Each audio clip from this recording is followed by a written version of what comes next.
अब आपका उद्देश्य ये होना चाहिए कि मेरा मोक्ष हो, पीछा छूटे, फिर आपको ये संसारिक सुख तो ऑटोमेटिक देगा भगवान, क्योंकि आपने एक डिमांड करी है, भगवान मेरा मोक्ष हो। तो मोक्ष के लिए तो भक्ति करनी पड़ेगी आपने, और भक्ति प्राणी तभी कर सकता है जब उसको उसका मन टिक जा। मन कब टिकेगा? जब आपकी जो कंपल्सरी रिक्वायरमेंट हो और जिसके कारण ये मन दौड़ता है इधर उधर, वो पूरी हो जाएगी। जैसे कोई टेंशन बना लेता है, टेंशन होगी मेरे, अब उस टेंशन का समाधान ये है कि परमात्मा के ज्ञान से आप ये समझें पहले कि इस जो टेंशन तुम बना रहे हो ये कितनी आवश्यक है, और फिर परमात्मा उस टेंशन को जो आपके भक्ति में बाधक है उसको ठीक कर देगा। फिर आपका कितना गदगद होगे, कितनी भक्ति में रुचि बनेगी। तो आप ये मांगोगे कि मैंने परमात्मा मोक्ष दो, तो फिर परमात्मा का कर्तव्य बदल जाता है, वो फिर आपको मोक्ष के लिए ही तैयार करता है, और फिर आपके उस मोक्ष मार्ग में जो बाधाएं आती हैं ऑटोमेटिकली उन दुखों को दूर करेगा, अगर वो आवश्यक होंगी। और ये जो यहाँ की डिमांड है, मेरे कार हो जा, कोठी हो जा, बेटा हो जा, बेटी हो जा, उच्च पोस्ट बन जाऊं, प्राप्त हो जाऊं, एमएलए बन जाऊं, मंत्री बन जाऊं, प्रधानमंत्री बन जाऊं, ये मन की बकवाद है, ये परमात्मा नहीं सुनता। क्योंकि परमात्मा उन चीजों को आपको देगा जो आपके इस जन्म मरण के रोग के नाश करने में बाधक ना हो।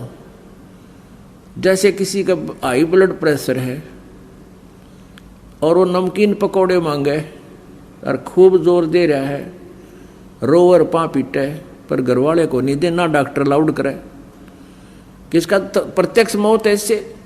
तो ऐसे ही पुण्यात्माओं इस भक्ति मार्ग में, यानी इस परमात्मा के ऑपरेशन थिएटर में, इस ट्रीटमेंट अंडर ट्रीटमेंट आप होगे हो, तो अब आपके मन की नहीं चलेगी, आपको वही वस्तु देगा भगवान जो आपके इस जन्म मरण के रोग के नाश में बाधक ना हो।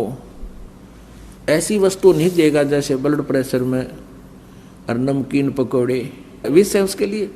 तो ऐसा विष आप डिमांड भी करते रहोगे, प्रभु नहीं देगा। आइयो से मत आइयो, क्योंकि हमारा उद्देश्य यहाँ आपको सेठ बनाना नहीं, इस भौतिक सेठ बनाना नहीं, आध्यात्मिक सेठ बनाना है हमारा उद्देश्य। और परमेश्वर कबीर जी कहते हैं, कबीरा सब जग निर्धना धनवंता नहीं कोए, और धनवंता सो जानियो जिस पर राम नाम धन होए। और अन्य सुख तो आप ही होंगे। जैसे किसान का प्रथम उद्देश्य होता है गेहूं बीजने का, कि मेरे परिवार और मेरे को अन्न प्राप्त हो, उसका उद्देश्य अन्न प्राप्त करना होता है, भूसा नहीं, वो भूस प्राप्त करना नहीं होता।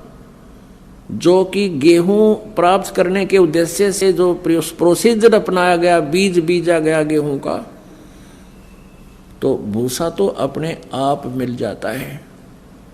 तो पुण्यात्माओं, संसारिक सुविधाएं, यहाँ का सुख, इस काल के लोक का, ये तो भूसा समझ लो, और मोक्ष समझो गेहूं।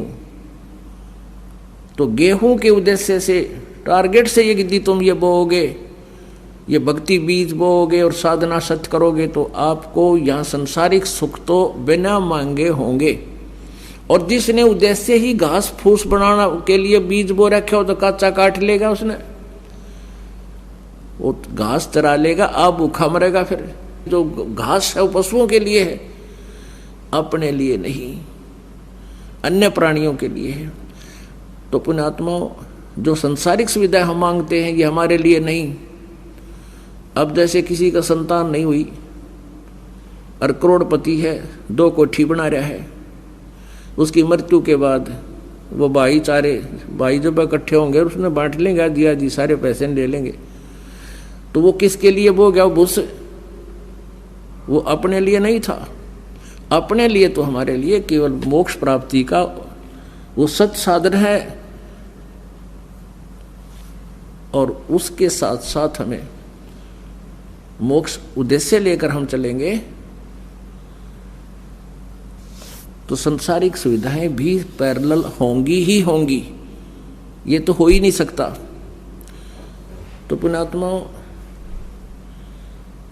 हमारे अंदर एक ऐसा प्रभाव है कि जिसका संतान नहीं उसकी एक करट हो, भगवान संतान दे दे, भगवान संतान दे, मोक्ष मेरा बेशक ना हो, फिर उस व्यक्ति को यहाँ आने की कति जरूरत नहीं, ये सत्कर मान लियो। और जिसके पास जिसका कर्जा है, धन नहीं है, वो केवल एक उद्देश्य लेकर आया है, मेरा धन हो जा। ठीक है, हम प्रथम बार जो आता है उसको सांत्वना भी देते हैं, वही भक्ति करते रहो, सब ठीक हो जाएगा। बिल्कुल आपके पास धन भी होगा, आपका संतान भी होगी, यदि परमात्मा आवश्यक समझेगा। क्योंकि हम इस तत्व ज्ञान से कति अपरिचित हैं, इसलिए हम परमात्मा के उस वास्तविक मूल मंत्र को ना चाहकर, मोक्ष को ना चाहकर संसारिक सुविधा चाहते हैं।